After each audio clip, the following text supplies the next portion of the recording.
শ্রেণী ভারতের সঙ্গে একটা যুদ্ধ হবে, রাসূল বলেছেন। হিন্দুস্তানের সঙ্গে একটা লড়াই হবে।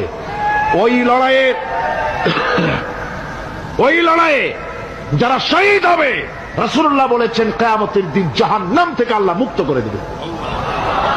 সেই লড়াই ভারতের সাথে আমাদের হবে। আমরা ভারতকে দেখিয়ে দেব ইনশাআল্লাহ, জিহাদের প্রেরণা নিয়ে যদি প্রয়োজন হয় বাংলাদেশের যুদ্ধ যদি করা লাগে ভারতের সাথে, আর যুদ্ধ করা লাগবে, রাসূলুল্লাহর ওয়াদা। কার ওয়াদা?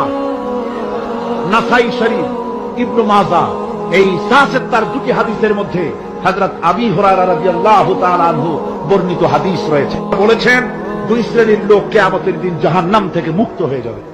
এক শ্রেণী হচ্ছে যারা ঈসা আলাইহিস সালামের সাথে সাথী হয়ে যারা লড়বে আর শহীদ হবে, কিয়ামতে তারা জান্নাতে যাবে, জাহান্নাম থেকে মুক্ত।